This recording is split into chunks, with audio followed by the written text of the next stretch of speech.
Bruce Reynolds.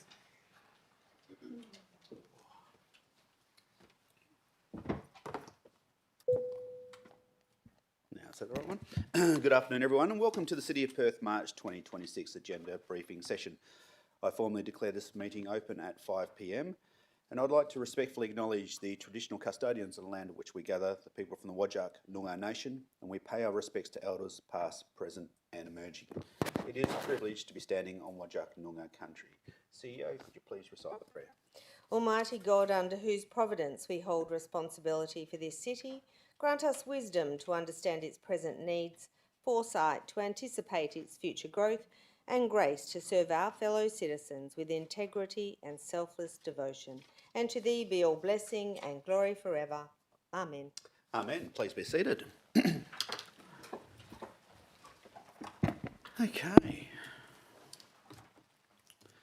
Please note that in accordance to the agenda briefing session terms of reference, this meeting is being publicly broadcast and the recording will be made available on the City's website following the meeting.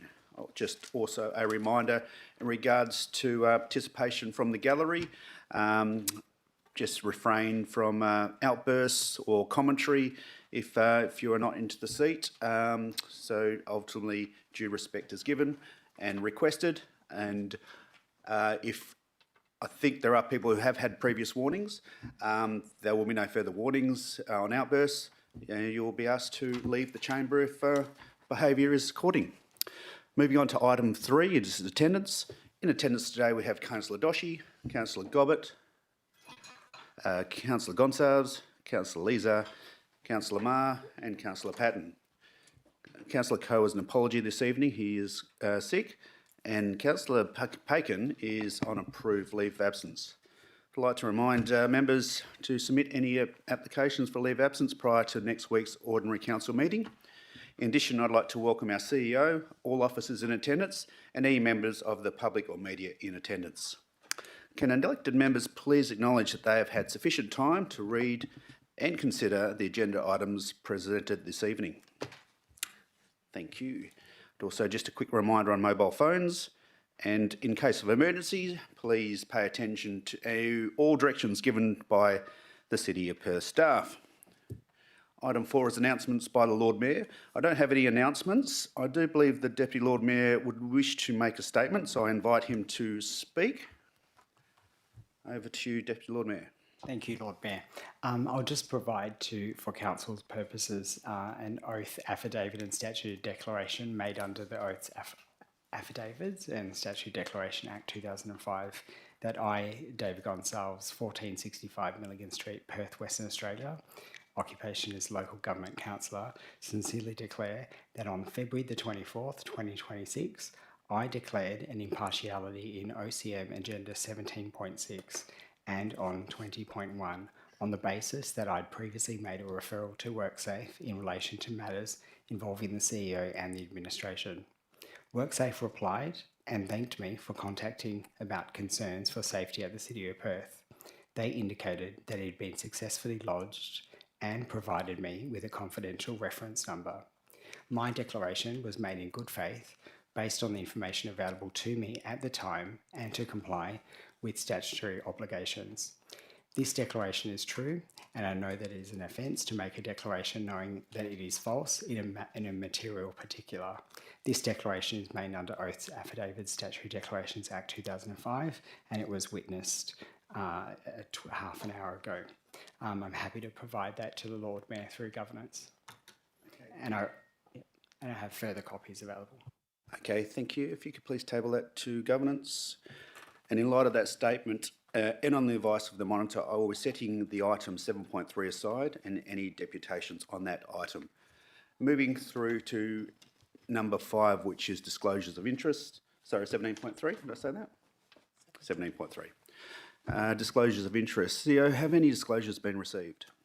Yes, Lord Mayor, the following interests have been disclosed. I have disclosed a financial interest in item 17.3 as it is reasonably foreseeable that the matter being discussed would result in a financial benefit or detriment to myself, and as it is prudent for me to disclose a financial interest. Okay, thank you. Are there any disclosures of interest from the floor? No, thank you. Item 6 is public participation.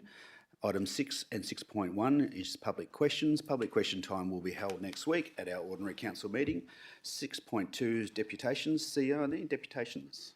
Yes, Lord Mayor, 2 deputations have been received. Speaking against 17.1, consideration of decisions from the Electors' General Meeting, 27 January 2026. 2 deputations have been received. Speaking for 19.1, LifeVac airway clearance devices in city managed facilities, and 1 deputation has been received for speaking for 19.3, advocacy on temporary graduate subclause 485 visa fee increase. Okay, thank you very much. So I will just remind participants that there is a 5-minute limit for deputations.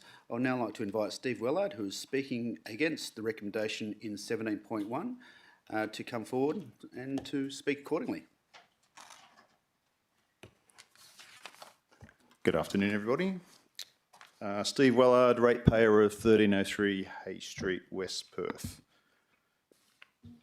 Today I'm speaking against the recommendation for item 17.1, which is the consideration of decisions from Electors' General Meeting 27th of January 2026.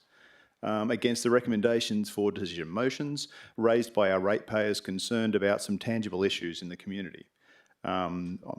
Motion 2, the proposal to introduce a vacant building differential rate. Motion 3, a review of the City of Perth's fixed and mobile CCTV camera network across all neighbourhoods. And motion 10, to reinstate the annual BIRAC concert as an annual event from January 2027. In all cases, the administration has provided some good feedback on it, and I'm very appreciative of that information. It was good to read through. Thank you very much.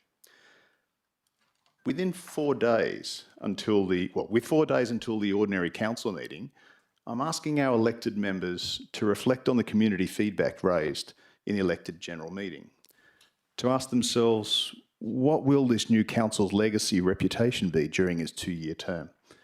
Is this a chance for council to shed its recent internal dysfunction reputation and return to focus on what matters for ratepayers, business owners, workers, and visitors to our great city? During the next few days, could we see elected members raise motions that recognise the community concerns? Motions such as, for example, on motion 2, variable rates, the fast tracking of ideas on how to incentivise building owners to develop or sell their properties within a set time frame or desired outcome. On motion 3, CCTV, requesting the CEO to present a budget to include CCTV infrastructure in the existing Hay Street two-way project, or to develop and publish a live map on the city's webpage showing where all the different types of monitoring devices are located with their unique ID numbers. On motion 10, the BIRAC concert, request the Lord Mayor to include an agenda item at the next City of Perth Act committee meeting with the Premier to discuss a safe, inclusive joint state government City of Perth Indigenous Recognition event on the 26th of January 2027 in a format and location determined with our Noongar elders. In closing, I ask our elected members not to allow these community-driven concerns to be lost by voting in a single large en bloc style motion next week.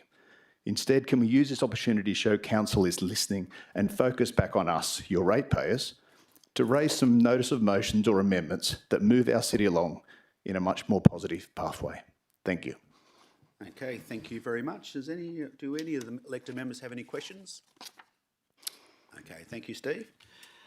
We'll move on to item 2, and can I please invite Amberly Henriques to please come up, and she would like to talk against the officer's recommendation. Amberly, nice to see you. Hello, nice to see you all.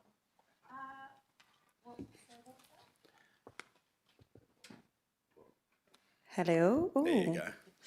Hello, good evening, Lord Mayor and our elected members here. As the mover of the Fair Rates Active City motion, I'm here tonight to speak directly to the administration's feedback that recommends that you do not proceed with an investigation into differential rate categories for vacant commercial, vacant retail and vacant residential properties within the City of Perth, and rather that you investigate incentives that encourage building owners to utilise their vacant buildings. I want to begin by acknowledging discussion items highlighted by administration where we are mutually aligned. Administration requested for the CEO to prepare a report to elected members outlining options to facilitate and incentivise building owners to utilise their vacant buildings, which are welcomed. However, as a standalone solution, it does not adequately address the purpose of the investigation. And the other notation where we are aligned was the explicit reference that the use of differential rates in local government is intended to be fair and an equitable mechanism for apportioning each property owner's contribution to the cost of delivering services and infrastructure. For apportioning each property owner's contribution to the cost of delivering services and infrastructure, which directly supports the purpose of the motion, an investigation into a rating system that fairly reflects the differing levels of service demand across these property categories. Administration has also shared the following considerations to support their recommendation. Administration has said that whether a building is occupied or not is not a relevant consideration for rating purposes.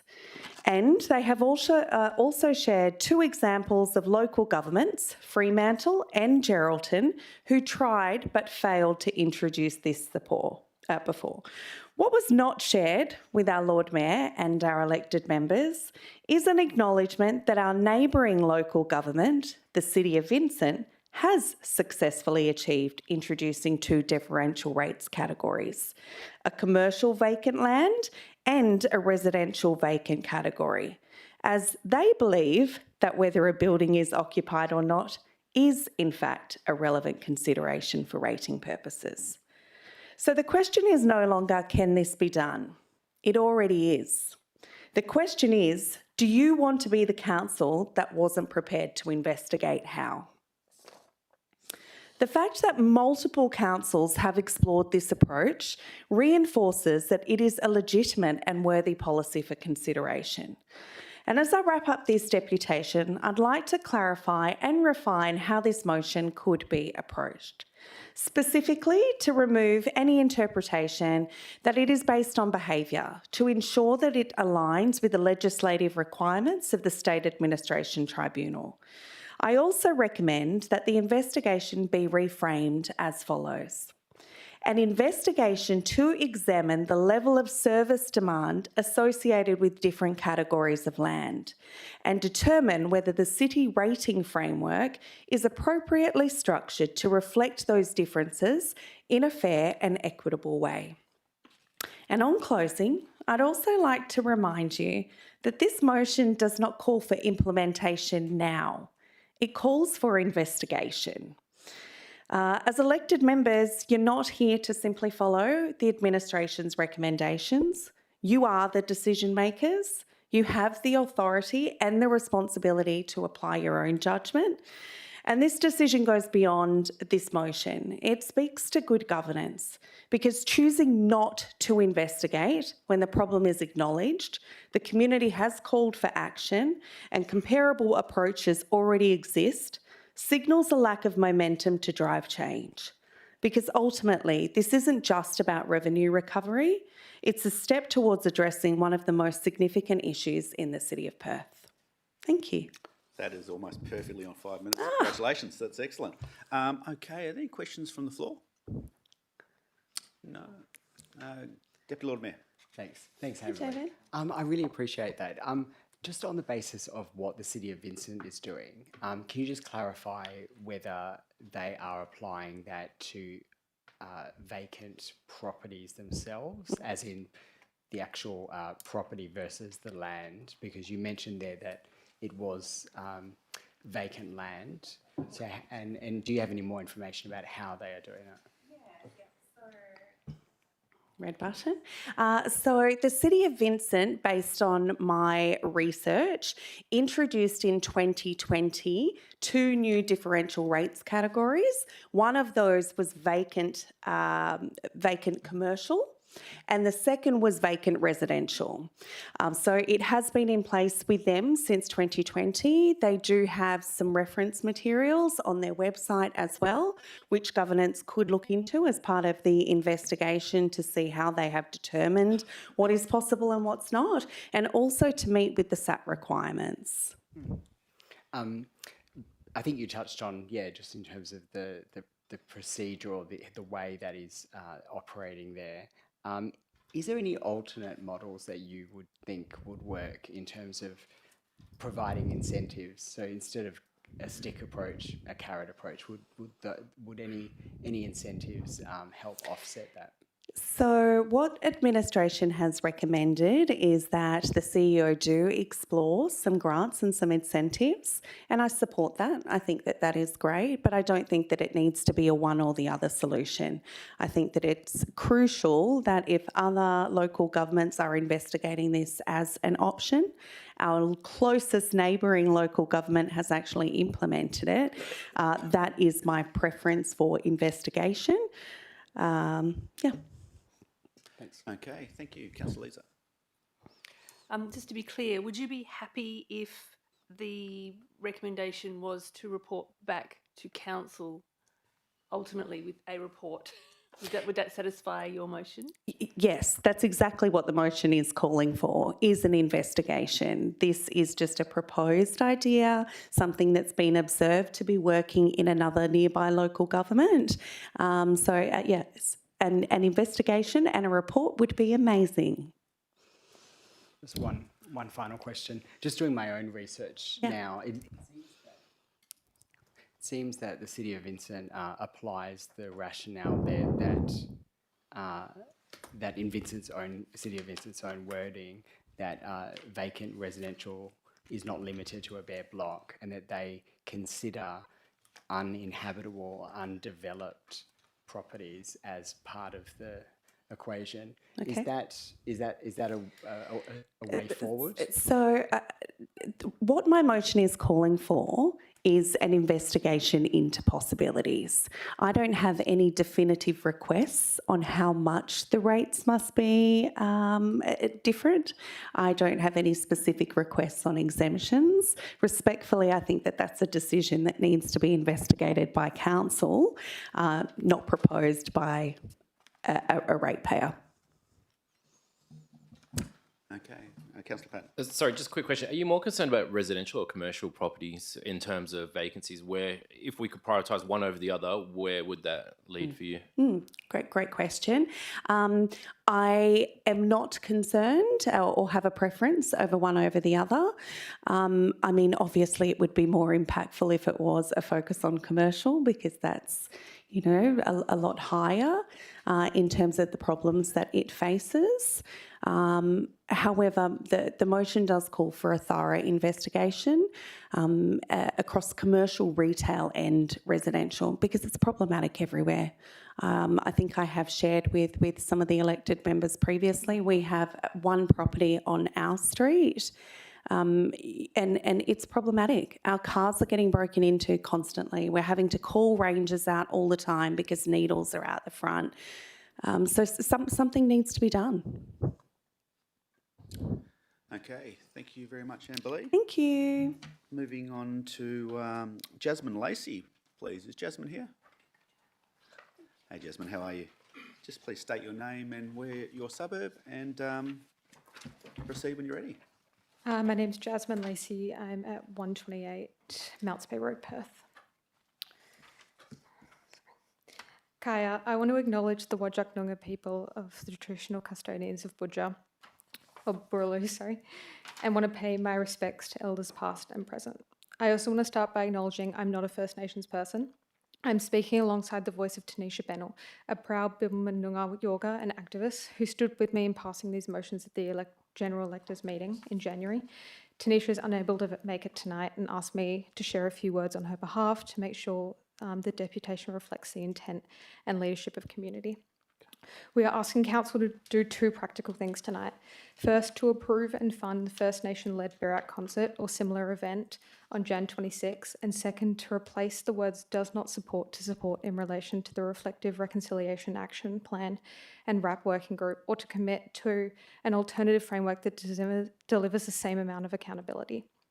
On the Berak event, materials before you show that consultation has taken place and that there is support for First Nations-led event on Jan 26 under Aboriginal community leadership. That is important, but I also want to address that in the notes it says that the movers of the motion were invited to the community consultation. Neither Nish or I were invited to that. And that raises a serious question. If the person who brought this motion forward alongside the community were not included, who else was missed? Because genuine consultation must be inclusive, transparent and accountable. If the Berak concert was truly not supported by community, then why was there a petition over 2,000 signatures from First Nations people and allies asking for its reinstatement?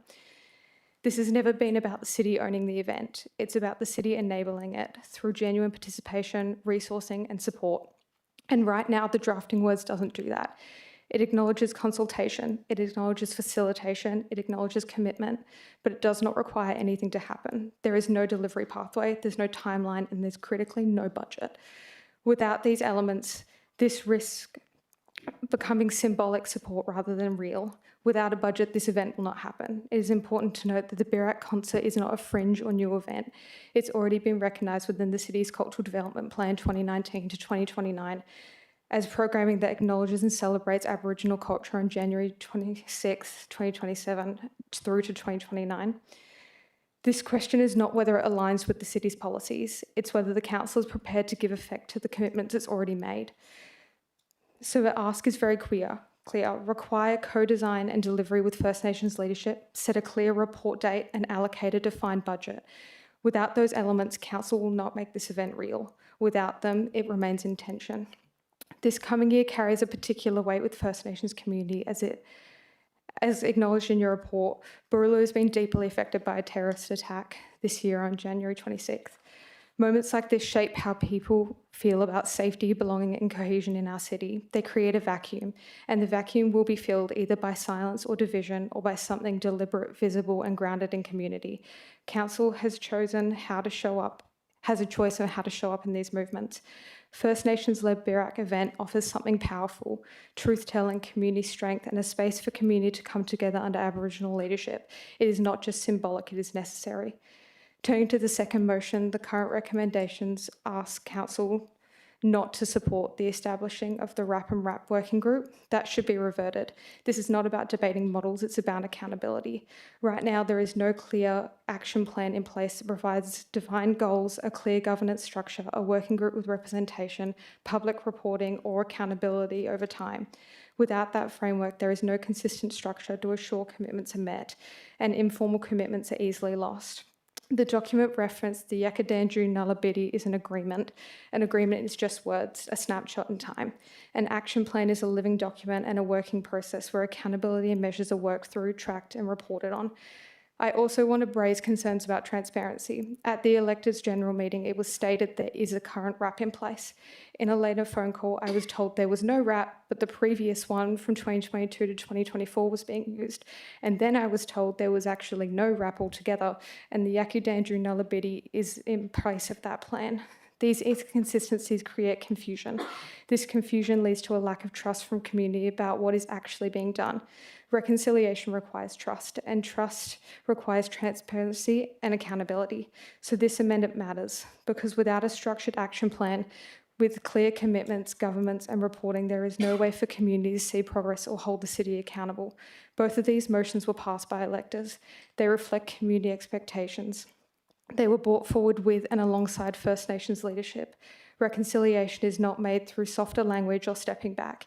It's made by empowering Aboriginal leaders, committing resources, establishing clear governance and reporting, and ensuring accountability. So tonight we are asking Council to take that step, to move beyond acknowledgement and into action, to support amendments that fund and deliver First Nations Berak events and establish a clear and accountable reconciliation framework. Because without those, the commitment in front of you remains in tension.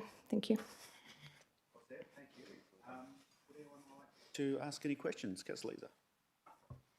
Thank you, Jasmine.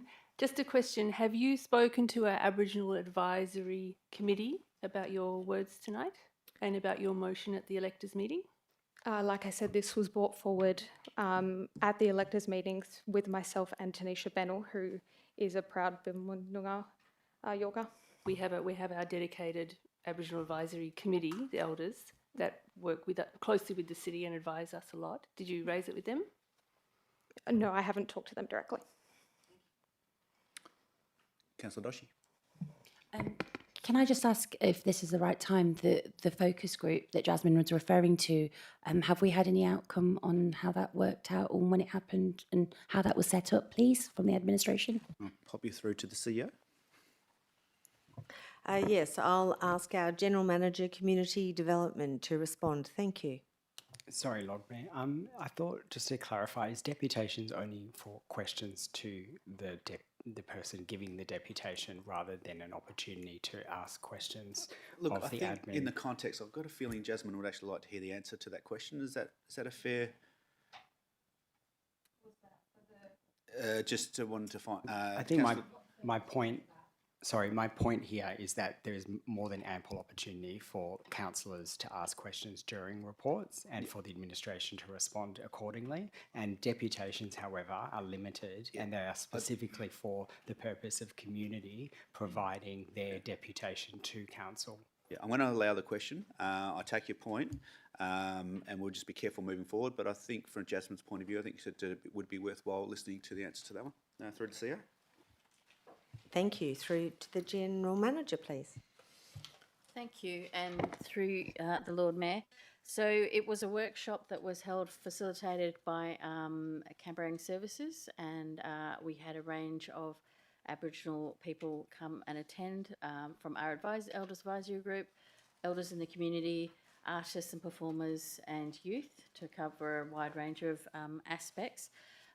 We discussed Birat Concert in its many forms. So it's actually, when it first started, it was a community-led event before it was picked up by the city. We also discussed the challenges that were brought to council and led to the decision, of which there are quite a few. I probably won't go into them now because they're already a part of the public record. But the community are taking this opportunity. They were very keen to do a community-led event. And to have something that was an endpoint to the rally. So they're going to think about, develop up a committee, and the city is standing ready to support and, looks forward to what the committee comes up with, but is willing to support where we can. Okay, thank you very much. And so just moving forward, guys, questions to the deputant. The person making the deputation, please. Any further questions? Yeah, Deputy Lord Mayor. Jasmine, you asked there a question about who was invited to the consultation. We just had an opportunity for the administration to respond. Did you get a clarity or any information about that? No, I didn't hear that there was a public invite to community. Notwithstanding my previous comments, if there is an answer to Jasmine's question. Yeah, I believe that the organisation... I can ask that later if that's... Yeah, but that's okay. But what I do know is the organisation who the city commissioned, I believe, were largely involved with the invites out to the community. Okay. But if you've got any further questions, send an email and say, Jasmine, if there's anything here that you just sort of want to recount, by all means, send it through to us. Thanks. Thanks. And yeah, I've got a few follow-up questions. You talked there about the RAP. I just wanted to get an understanding. You said that the situation that, as explained to you, has been very confusing, and that you were told that there was a RAP, the RAP was expired, that there's no RAP, but there's something else that that has the same effect or similar effect. In your opinion, does the RAP system that was developed by the federal government, was that for the purpose of cutting through all this confusion so that there is a framework and a set standard so that the community can have accountability? Is that what you're hoping for by having a RAP, so that the city is accountable? I think whatever form it needs to be, depending on the elders, it needs to be at least as accountable as what RAPs hold people to be, which is what I'm assuming the federal government had in mind. Because this agreement is not a framework, it is not a plan, it is a document that has signatures on it, but it doesn't have any strategies and no accountability. And you also spoke there about filling the void or the silence. You know, we've got it, as you mentioned, Australia, unfortunately, Australia's first attempted terrorist attack that occurred on the 26th. You probably are aware of a healing day on the Sunday, the 29th of March. Now that hopes to fill in some immediate void, but is your worry about what happens at that particular anniversary and also what happens each year onwards is in your mind, and you mentioned the cultural development plan, this being an event that can allow the city to lead? Yeah, it'll give some long-term hope because yes, like you said, we had that healing event, but as the years go on, obviously there's going to be safety concerns and we need something done and we need an area that is run by and for our First Nations people to allow that space to heal and connect and work through what happened this year. Okay, thank you. One other quick question I might just have. Reconciliation WA, have you had any conversations with them and how your deputation and our local RAP, our local government RAP and Reconciliation WA more broadly sort of connect? Reconciliation WA is incredibly hard to get in contact with. This is something Tanisha tried to do, to get in contact with Reconciliation WA. Everything we have is based off what we know about how RAPs should be approved, and that unless they're on that website, they are not approved, but direct contact we are unable to make. Okay, fair enough. Alrighty. Councillor Doshi. Thank you, through you, Lord Mayor. Jasmine, I just wanted to ask, are you familiar with the Cambaran group that the admin have referred to this evening? I am not. I think that would be a better question for Tanisha. Okay, so you're not aware of the group, so you wouldn't know if you've done any work with them previously? I haven't, no. Okay, and what about the organisation that you're representing tonight? I'm not representing an organisation. Tanisha? No, I speak, because Tanisha can't be here, we don't speak for organisations, we speak as individuals in the City of Perth. Okay, but no work with them has taken place that you're aware of? Not with me. Okay, cool. Thank Yep. Yeah, Tanisha would know Danny. There's Yep. no doubt about that. Okay, well, look, thank you very much for coming in and speaking so well on this matter, and we'll go from there. Thank you. Thank you. Okay, now I'd like to invite Mr. Brian Bawoga to please step forward.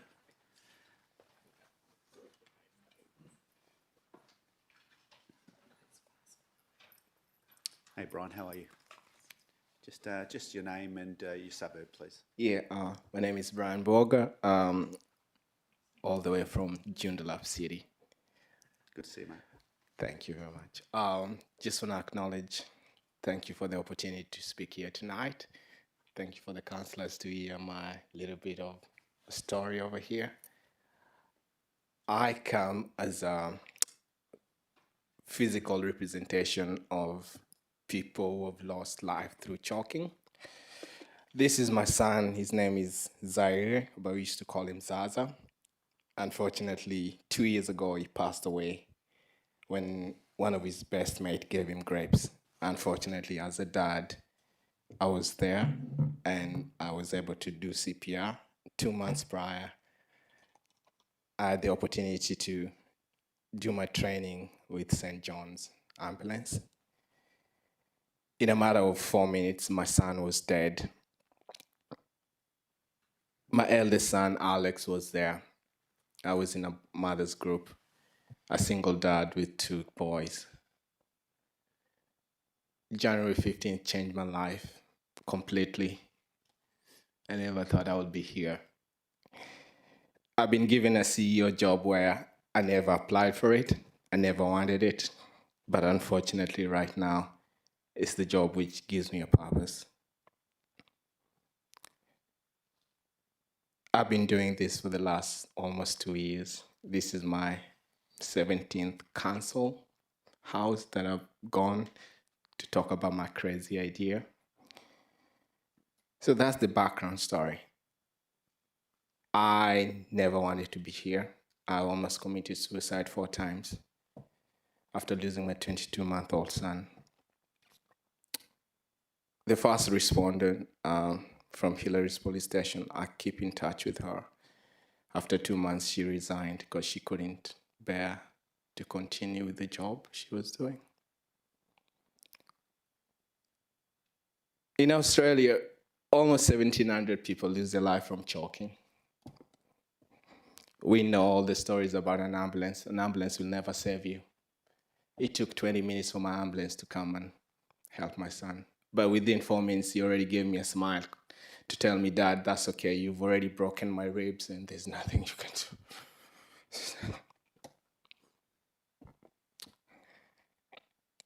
I was pissed off. I'm still pissed off. But even with that, I found a device called a life rack. This simple device, it's $160. It has saved more than 5,000 people around the world. 2 weeks ago, I got a message. A 4-year-old was saved because I was able to lobby the city of Joondalup to put one of this device in a community center, and they were able to use it to save a 4-year-old. I'm broken, but I'm hopeful. I come with my son if there's an opportunity to come to the city for an event, we take the train from Joondalup and we come here. We love the city. This is the capital of WA. Luckily, we have 8 councils who have voted to have life back next to a defibrillator. The reason why I push these things to be next to a defibrillator, when I couldn't help my son, I carried his lifeless body. And I remember there was a defibrillator. I ran with him, but it was the wrong tool for the wrong job. City of Joondalup, City of Vincent, Rockingham Police Station, Shire of Harvey, and last week, incredible progressive City of Swan voted for this to install it. You're gonna hear a lot of arguments against why we shouldn't put this. It's been approved by TGA, a government body, not me. It's been approved by FDA in America. If you use this device, simple, place, push, pull, that's it. 160. If you use it, LifeWork replace it for a lifetime. So I'm here. Thank you for bringing this motion. As the City of Light, we cannot be left behind. We have so many events. We have so many kids who come around here. I'm a qualified chef. I was able to cut grapes, but unfortunately, his best friend just gave him grapes. When we did the autopsy, we had 4 grapes lodged on his throat. As a dad, I felt useless.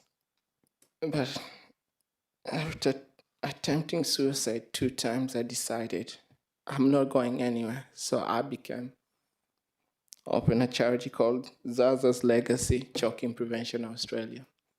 Last year, we saved 4 kids in WA, and this year, we've already saved 1. We are not here to replace anything. The protocol says, if there's a choking incident, please follow the protocols. Your blowbacks, your mouth-to-mouth, your Heimlich maneuver. If everything fails, I wish I had this. I would not be disturbing you guys this evening. I'll be watching Bluey with my son right now. But unfortunately, the way I'm broken, I don't have another thing to do in life no more. Life doesn't make sense. But this makes sense when I get an email, you've saved my daughter. Every time I keep on going, they keep on moving the goalpost. I want city of Perth to be a progressive city, and you're gonna hear a lot of things. But all I ask, if this one can be placed in city managed facility where there's a defibrillator, I hope we never use it. But if that chance, we're just a bridge between an ambulance and saving a life. Thank you, Mayor. Brian, thank you very much, mate. And obviously, there's no words that will help from me with your pain. Yes, I'll throw to the floor. Councillor Lisa has a question. Thank you, Brian. I'm very sorry for your immense loss, and thank you for your advocacy. You mentioned that there were 1,700 choking incidents. Is that an annual figure, or was that over a period of time? Annual, actually. So the funny thing is, it's in the statistics of Australian Bureau, not me. It's just the government numbers. So actually, since Zaza died in 2024, there's been a 12 increase percentage. And what we don't realize that people, as much as I fight for kids, because everybody loves kids, the biggest age group that people die actually is the elderly. It's from 55 to 99. And we encourage our elderly to stay at home. So a small percentage of kids, maybe 22% die, but it's the older people. I've choked on sushi so many times. So the numbers are growing up. But with that number, I can be proud to say last year we saved 4 lives. This year we already saved 1.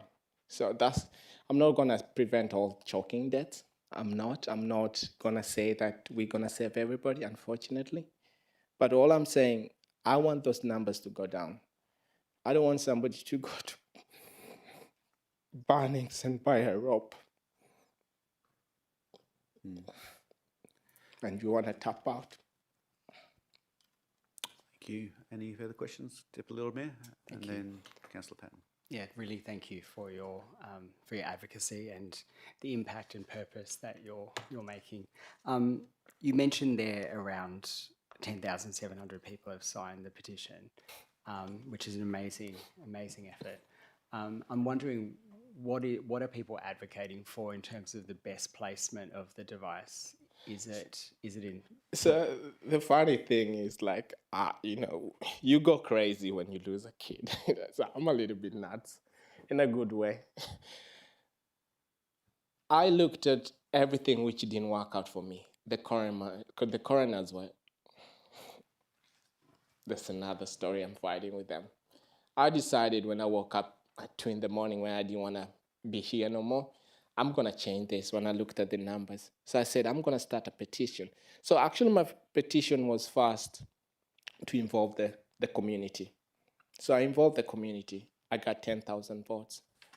The community were like, okay, if there's a defibrillator, why can't we have this? $160.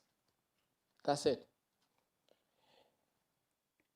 And the petition evolved into, okay, can we have labels on high-risk food the way we have toys? So it evolved into that. So that's a legacy, actually, what we do. It's more than life work. That's the other thing that people don't realize. We help cops, the first responders. We help the ambulance people. We have a deficit in mental health. So the community, you might vote no, and that's okay. But I can tell you, people are fired up. People just want something. I'm a beneficial. All of us, we are beneficial of a defibrillator. I don't know the name of the person who put a defibrillator. I don't know the name of the person who came with a seatbelt. But we are the beneficiary of people who said, we the people, not the naysayers, we the people, when we want the next generation to have a better life than us, we put a stand. So when I'm here to beg you, like I had $35 in my pocket when my son died. It cost me $15,000 to bury my son. I remember I went to the Department of Community on my knees to say, can you give me $1,000? Because that's the only way I can afford to bury my son. So we the people, don't let somebody like me or other families to go through this. The cops, the mother's group, 7 of my mother's group have gone to mental health. So it affected a lot of people. So it's not only me. So forget about me. Look at everybody else.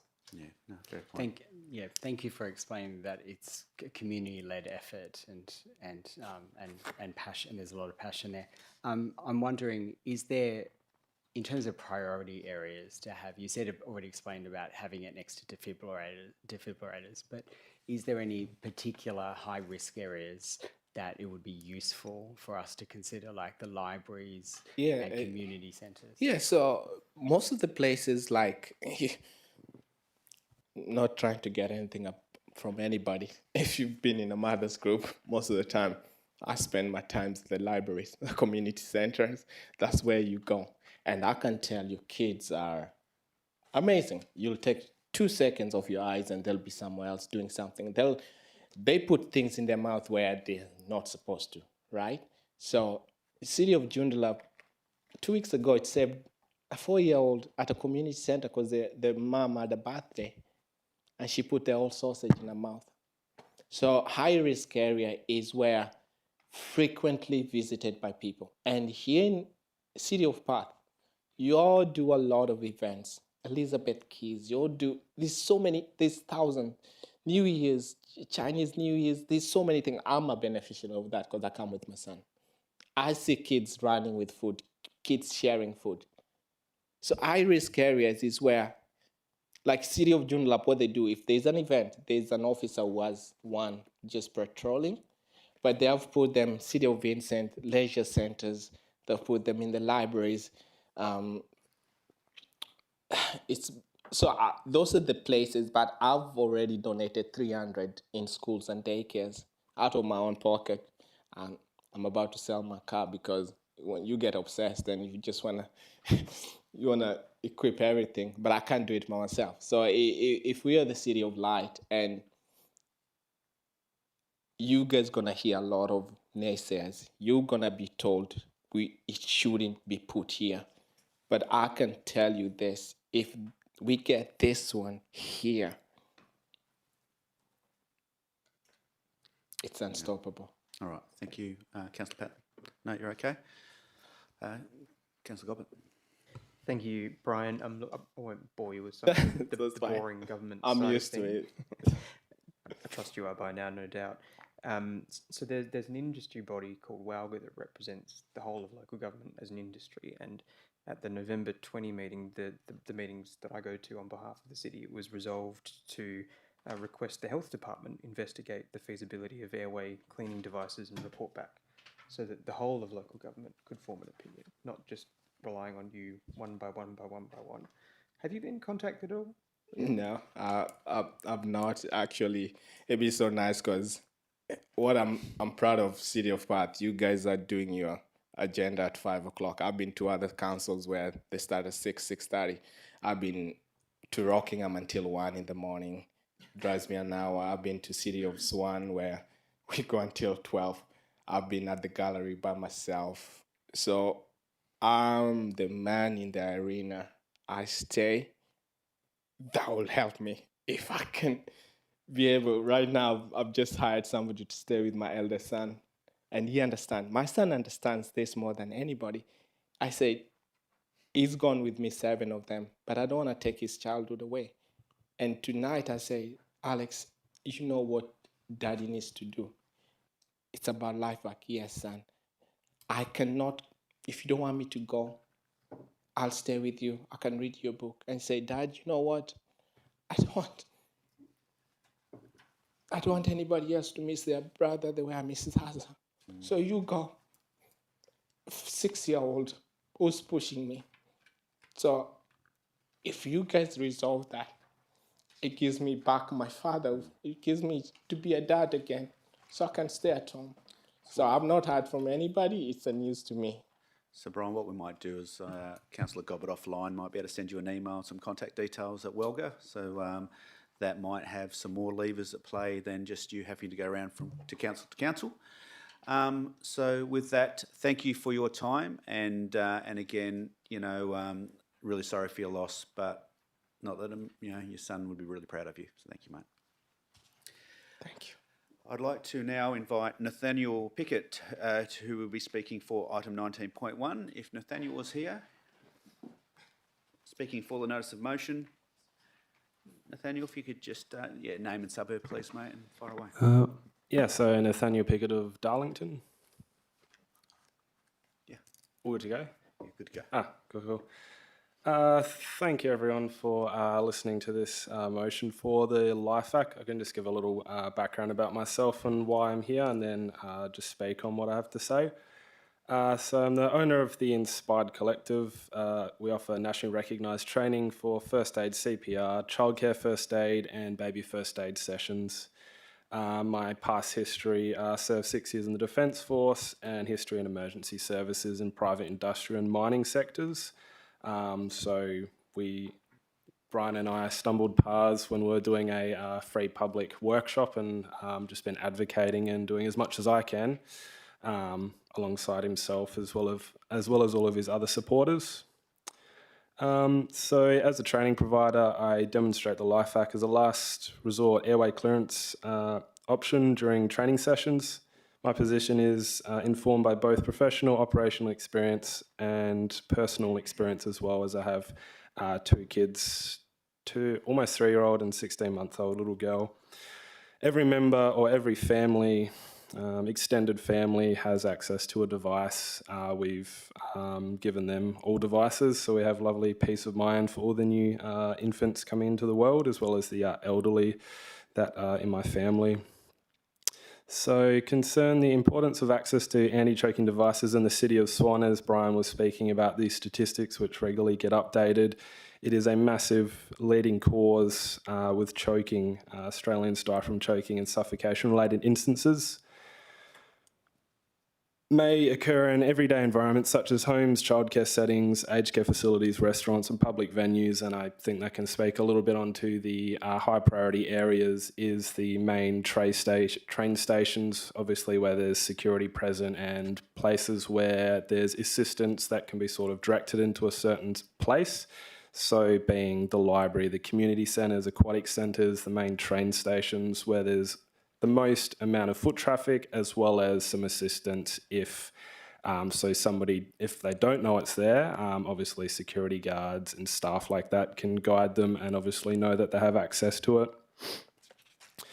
So standard first aid interventions, back blows, chest thrusts are recommended initial responses per the ARC. However, these measures do not always succeed because the statistics speak for that being the unfortunate deaths in Australia. So Life Act to date in Australia has never failed. It has saved over 5,000 lives worldwide, as we've heard. So it is, with it never failing, and it has also never caused more harm by actually using it.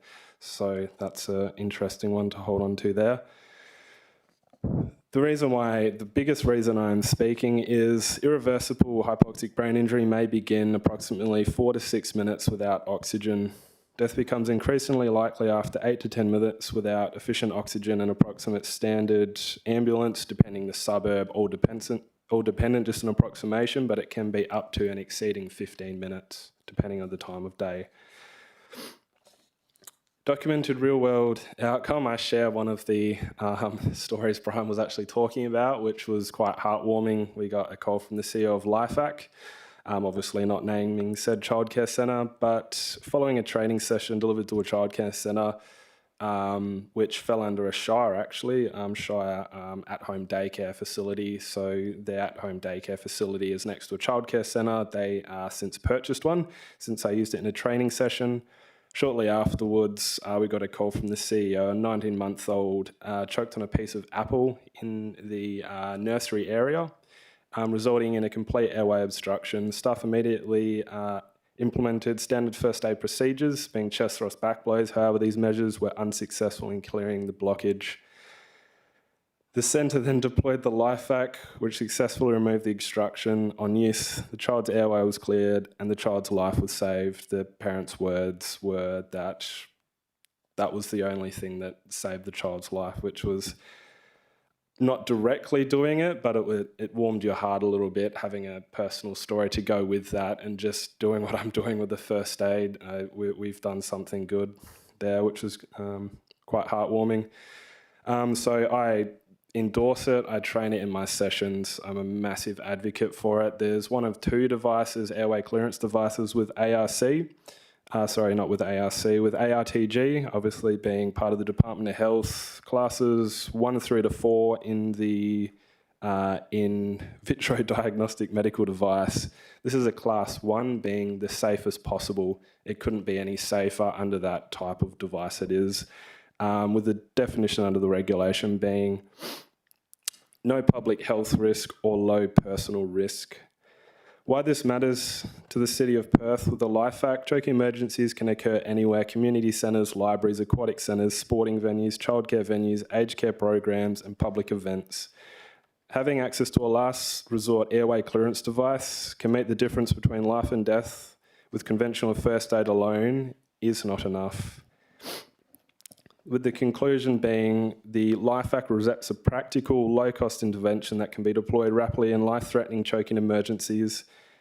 Given the preventable nature of choking deaths, the limited time before irreversible injury occurs, and documented real-world use, broader available of such device across City of Perth facilities has the potential to save lives. Thank you. Nathaniel, thank you very much. Any questions from the floor? No. Awesome. All right. Thank you very much. Thank you, everyone. And thank you, Councillor Ma, for bringing that motion to the table. Okay, now we'll move on to deputation number 6, which is 19.3, advocation spokesperson Olivia Barrett, Jay Williams, Emma. Is anyone from that deputation group here? Yeah, come on up, guys. Yeah.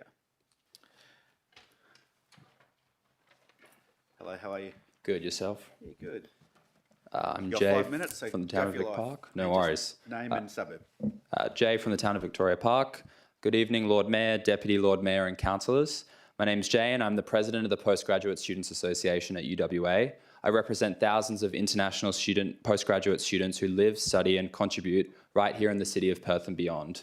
I'm here tonight because the federal government's decision to double the temporary graduate 485 visa from $2,300 to $4,600 is not just a policy adjustment, it's a decision that's already having a real impact on the students in this city. This change was introduced overnight with no consultation, no transition period, and no regard for students. Considering on the current student visa they can only work 48 hours a fortnight, this sudden increase has left students with little time to react to such a substantial price change. For many international students, March is when they apply for this visa. Instead, they woke up to find the cost of their next step had doubled. Not next year, not gradually, but overnight. In practice, this means students who have already spent tens of thousands of dollars on their education are suddenly being asked to find an extra $2,300 with limited savings and no full-time income. It means some international students will leave Perth, not because they want to, but because they simply cannot afford to stay. And that should concern all of us. Because international students are not a marginal part of this city. They rent in our suburbs, work in our cafes, hospitals and businesses. They spend in our economy. They want to become future engineers, researchers, health professionals, and skilled workers that Western Australia needs. But the federal government is making that harder. Doubling the cost of the 485 visa does not improve the system, it pulls the ladder up. It sends a message that after everything students have invested, living, studying, and contributing here, their continued participation is conditional on whether they can absorb a sudden and significant financial shock. Cities like Perth will feel the consequences first. Fewer students, less economic activity, and less talent staying in our workforce. So tonight I'm asking the City of Perth to take a clear and principled position and recognise the contribution of international students that make to not just our universities, but to the city. To advocate to the federal government for a reconsideration of this decision and for future changes to be transparent and consultative. And to stand for a system that reflects something we say defines Australia, the idea of a fair go, because now that fair go has been replaced with uncertainty, financial pressure, and a question about whether international students are welcome here. And that's not just their loss, it's ours as well. And I'll continue. I'm Oliver Barrett, not Olivia. That's okay, it's been done before.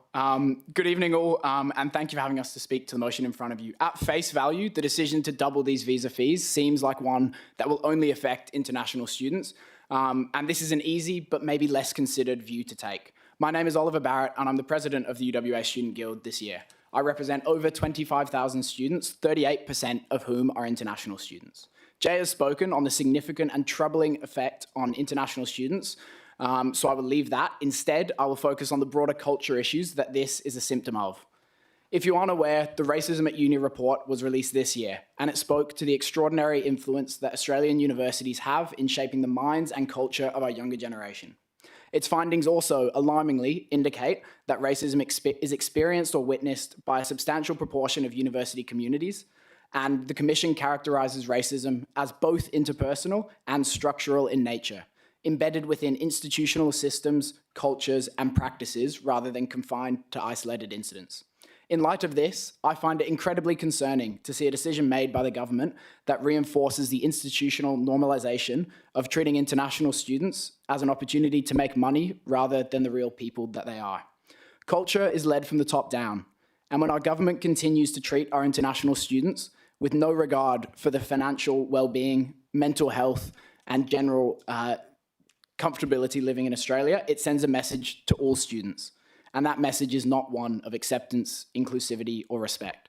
Let me be clear, I'm not calling the government racist or saying that visa fees should never increase. Instead, I put it to you that the decision made to increase the visa fees, to double them overnight with no warning, has led to alarming consequences and a very real human impact on our international students, as well as acting exactly against the desire to build a culture of respect for all at our universities. I ask you all to vote for this motion today, in light of the culture you would like to see in our Australian universities and in the broader communities. Okay, thank you. Well, I've read our officer's recommendations, and before I throw to the floor, just wanted to say that quite often in today's society, young people get a bit of a bad rap. I don't know why that is, but certainly the way you guys spoke, it puts us in pretty good hands for the future. Thanks, guys. Would anyone else like to speak? Councillor Ma, and then Councillor Doshi, and then Councillor Lisa. Thank you, Ollie and Jay, and very well said. And thank you to the other members of the Student Guild for being here in chamber tonight. So I'm just wondering, I'm aware that other major universities in WA have spoken out and advocated for the reversal of fees. So just wondering if there has been any coordinated communication, correspondence, or any exchanges between our major universities here close to home. Yeah. We've coordinated through the National Union of Students so to sign a letter coordinated between, I think thus far, us at UWA, Murdoch and Curtin, and more to come. Councillor Doshi. Thank you, through you, Lord Mayor. And like Councillor Marr said, fantastic presentation and deputation. So thank you, Ollie and Jay.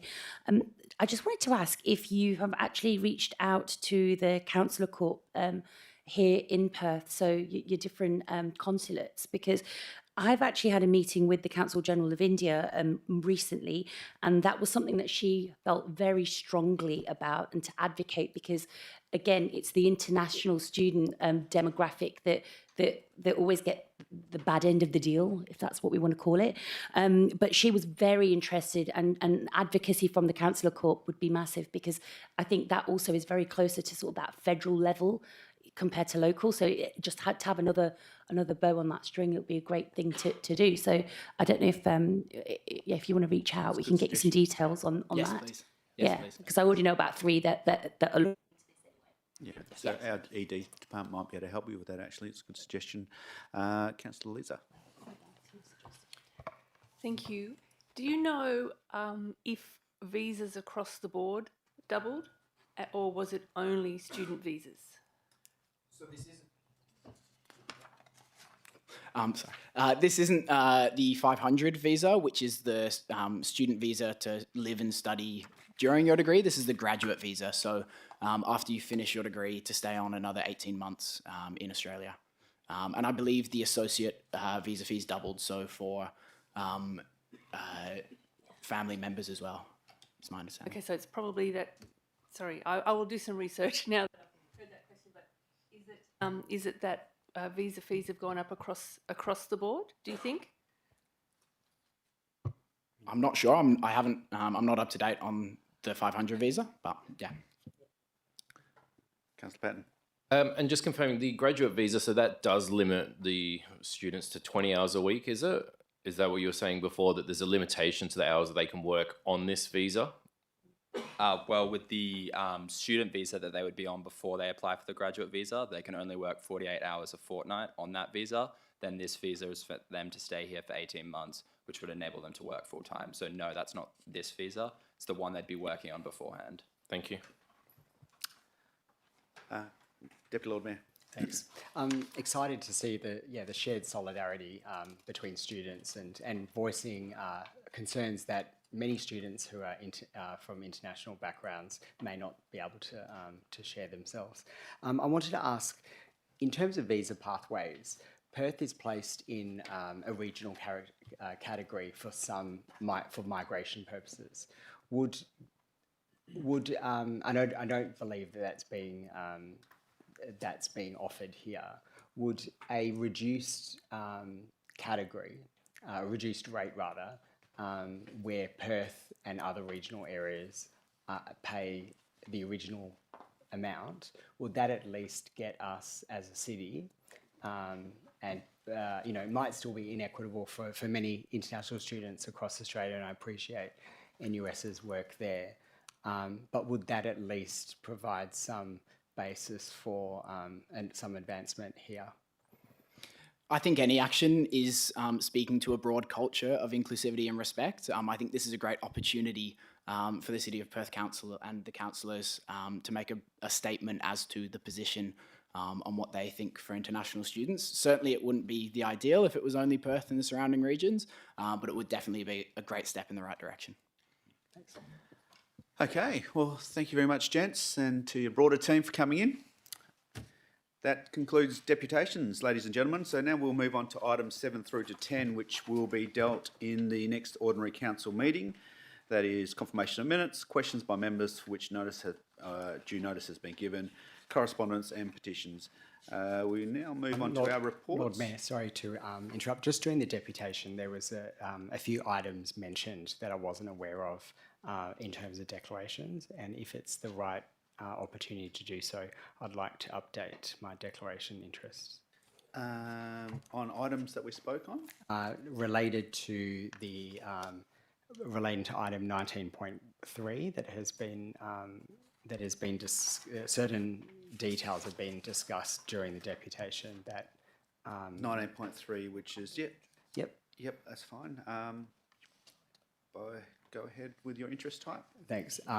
I have previously been impartiality. Impartiality, that's right. And declaring an interest in impartiality because I've previously been on the governing body of the National Union of Students, and I have also been the vice president of the Curtin Student Guild. Thank you. No problem at all. Thank you for that. Okay, into reports now. We'll move to item 11.1, which is the noise attenuation local planning policy. There have been no questions received on notice. Are there any questions on this item from the floor? All right, we'll move forward. Item 12, 13 and 14, there are no reports for Community Development, Infrastructure and Operations and Commercial Service Alliance reports inclusive. Item 15 is the monthly financials, 15.1. There are no items or no questions with due notice. Any questions on that item from the floor? Item 16, which is Engagement and Activation Alliance report. There is not a report on that one. Excuse me, Lord Mayor, you've missed 15.2. 15.2. Just a sec, it's not on my run sheet, so we'll just pop into my agenda. Thank you for that.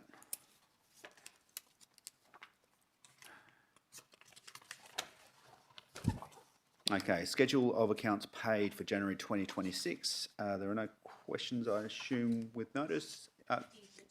15.2, you've got a question? Councillor Doshi. Thank you. It's a question to the administration. On page 122 of 171, at the very bottom, I think 4 or 5 up, there's a payment that goes out to David Broadway for $326.70. I was just wondering if the administration can confirm what that payment was for, please. Sure can. I'll pass that through to administration. Thank you very much for the question. I might be suitably impressed if our CFO can answer that specific question through the Lord Mayor. Sure can. Through to. Thank you very much. Through the chair. Unfortunately, CEO, I'm going to disappoint you on this particular occasion. Never a disappointment, Mike. I can take the question on notice. I can certainly research it, but that an item that size is not something that would be at the forefront of my mind. Okay, thank you. Any further questions? No. Okay. Thank you. Over to 16. No reports for 16. 17.1 is consideration of decision of the electors' general meeting for 27th of January 2026. We've received 3 deputations that we have heard.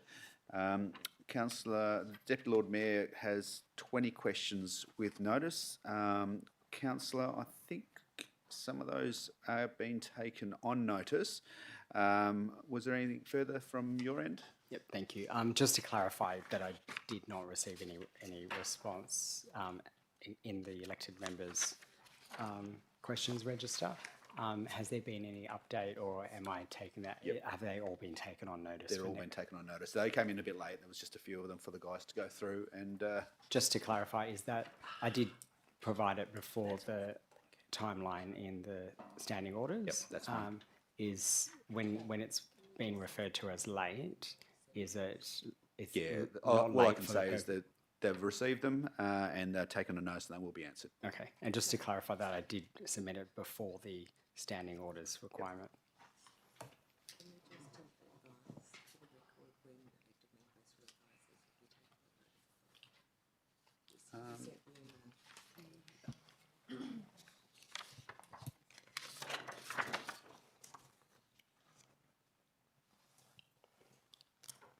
Okay, so the CEO and governance were just having a quick chat. An email did go out late this afternoon in regards to those being on notice, so you might not have had a chance to catch up with that yet. But they have, they will certainly be coming accordingly. Councillor Lisa. Thank you. Can I get, we've heard a lot tonight about the differential rates, and I'm sure this is one question that the CFO can illuminate us all on. Can we get some information about differential rates and vacant buildings, please? Okay, I'll put that through to the CEO. Thank you very much, Lord Mayor. Could I ask the CFO to respond, please? Thank you very much.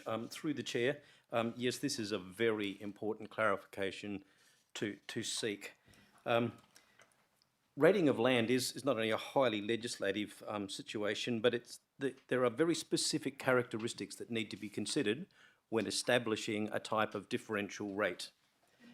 They particularly relate to the predominant purpose for which the land is held. And I'll just again say for which the land is held. That is the way it's specified in the Local Government Act and all the directive and guidelines on the issue. Typically, a concept of vacant land would seem to be pretty straightforward. Vacant land means either a piece of land with nothing on it, or there is also undeveloped land, which may be vacant land, but with potentially something like retaining walls or fencing or something of that nature, but no built structure on such. So if you look at the statement of reasons and objects for rating of every local government in the metropolitan area that uses differential rates, they're all very, very explicit on using the words vacant land or undeveloped land. So what has been, unfortunately, I think, caused some conjecture amongst people is there has been some commentary around the City of Vincent being a really good case study for the City of Perth to look at as to how to model this. Unfortunately, the City of Vincent has interchangeably used the words vacant, uninhabitable, and undeveloped in their explanation of those rating differentials. Unfortunately, Uninhabitable is a quite different expression, which actually requires a building structure. Therefore, it's not vacant land, as it is defined under the Local Government Act or the Valuation of Land Act. So, reiterating previous advice, the occupancy status of a rateable property is not relevant. It's about the building. It's not about whether there's somebody in there or not in there. And the likely outcome of the media attention on this over the last few days is that, and I do apologise because I feel sorry for our colleagues at the City of Vincent, but now that this issue has been surfaced, the Department of Local Government and the State Administrative Tribunal will have no opportunity to do anything other than to go and investigate this. And there is already case law that suggests that that will fail. So I guess after very careful consideration, I would have to say that it is not a lawful act for the city to contemplate the proposal that has been put forward. Thank you. Thank you. I think you knew that question might have been coming. Through to Councillor Leeser, I think you might have follow-up. Yes, I have another question in regards to decision 3. The city's fixed and mobile CCTV camera network. I understand it's extensive, including we have fixed cameras, we have cameras in car parks, and we have roving cameras.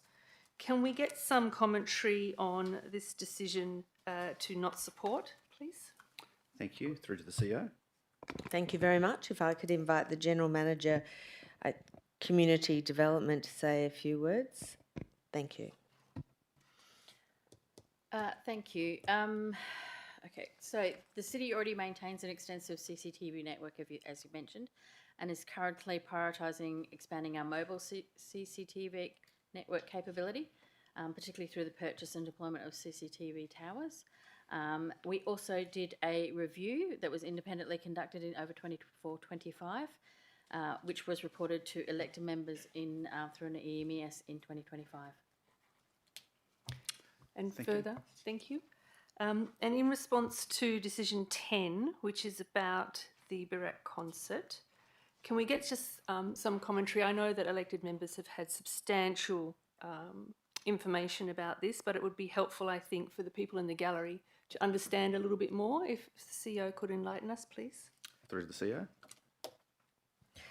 Thank you very much. We have actually been in consultation with Reconciliation WA. It was on their advice that we took the opportunity to progress some yarning opportunities with First Nations people.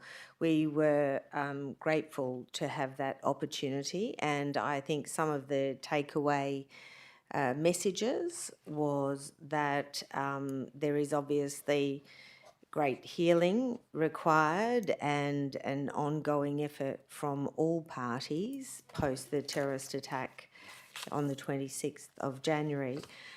Looking to the future is critical. They're a very engaged group of First Nations representatives, and mostly any opportunity where they themselves can lead, be involved. And I think that was a really important message.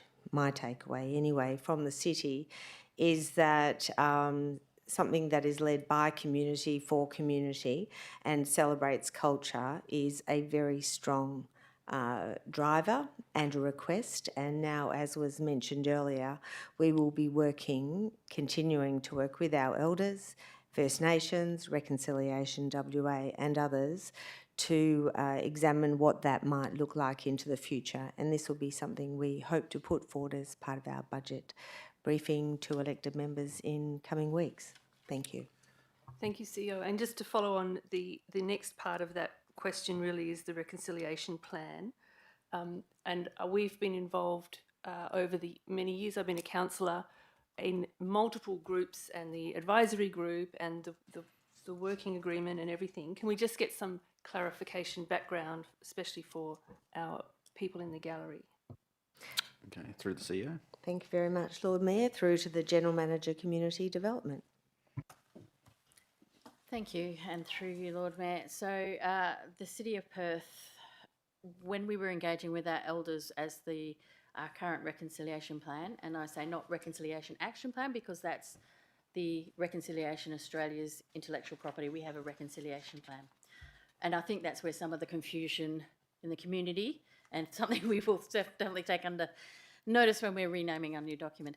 But the elders have advised that they felt that the format of the Reconciliation Australia, a RAP from Reconciliation Australia, is limiting, and they, in terms of they want more recognition of truth-telling, of context to our local environment. I notice that we've, in the research that we've been doing, I think there's a number of local governments who have actually moved away as well, similarly, from having a RAP towards their own reconciliation, so I'm going to say strategy, just to differentiate it. A RAP is fairly internally focused, and as a local government, we also have a responsibility for a community-facing aspect, and that's what we want to incorporate, particularly as well as the element of truth-telling and specific to the City of Perth. Thank you. Okay. Just to clarify, so there's the RAP, which we've heard a lot about tonight, which is a specific thing from the government, and we have not got that. We have our own reconciliation plan, and it goes further than the RAP. Thank you for the opportunity to clarify. So we have a reconciliation plan. It's a halfway point, as it were, between, because it does follow a lot of the format. It is not endorsed by Reconciliation Australia, which is why we don't call it a reconciliation action plan or a RAP. Sorry, I've missed the second part of your question. And it goes out, what we have developed, what the city has developed in consultation with the Aboriginal elders, goes a little bit more than a traditional RAP or a RAP in the other term. Yeah. This new document will definitely achieve that. That's one of the key aims. Thank you. Okay, thank you. Any further questions? Deputy Lord Mayor. Thanks. I just wanted to clarify that from Councillor Leeser's question. We heard there just before that it was a halfway point, and I just want to clarify, while there might be the intention to hopefully have something that's quote-unquote more, what is the halfway point about? Because I think the deputation was making the issue very clear that the RAP structure is about accountability and about public transparency under the federal government's auspices. So what is the halfway point? Just a reminder, guys, because our head of governance is twitching, address the chair, and then I'll pass it through to the CEO. Thank you. Thank you very much. Maybe if I could just drop in there, and the General Manager can correct me if I'm wrong. I think what we're attempting to say is that the RAP, as is a framework developed at a federal government level, is not fit for purpose, as we've been advised by our elders. So we are looking at adopting an approach which is accountable, fully transparent, but is also fully endorsed by our community, particularly our First Nations. To date, we've been very successful, I think, in really leaning into opportunities to take advice from our First Nations people, and I think that's our message for today, is that we will continue to do so, and we anticipate that working together we will develop a framework that works for our First Nations community and beyond. We would also highlight that when we recently met with Reconciliation WA, we also explained our focus, and they were supportive and offered any assistance to ensure that we really do have the best possible document and really a commitment more broadly to our First Nations people. Thank you. Okay, thank you. Any further questions? Thanks. Just to clarify that, we heard that it's fully accountable. So my question is it accountable to the federal government and the framework they have set? Through the CEO.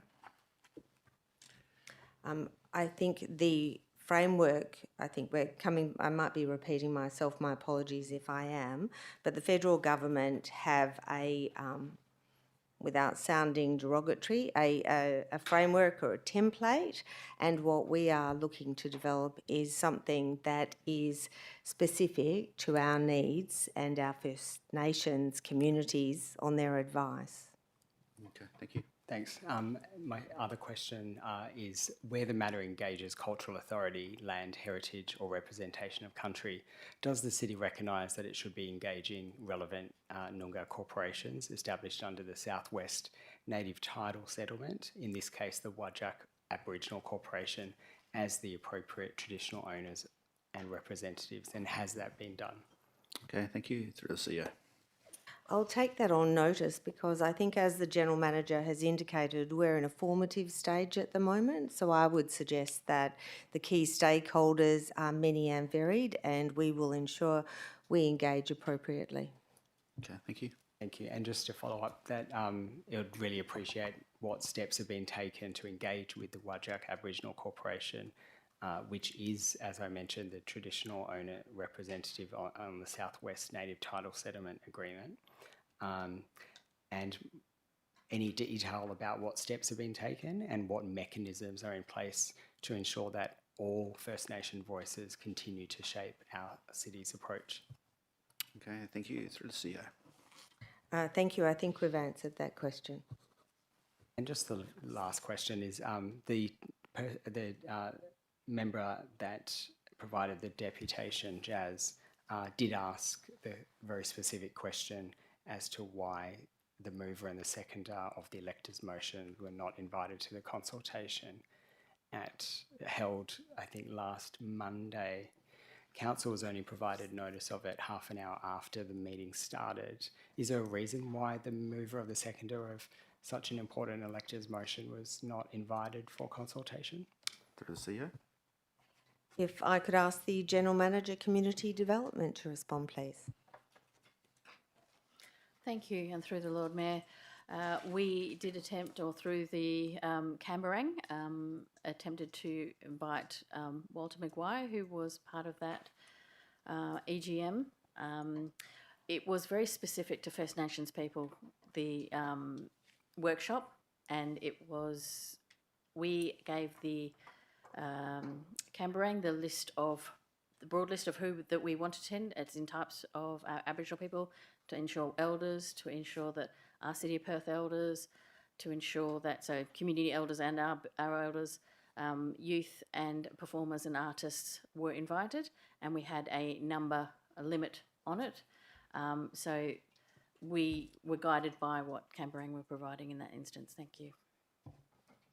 Just to follow up there, because we heard there that the one of the movers and seconders, Tanisha Bennell, is a proud Whadjuk woman.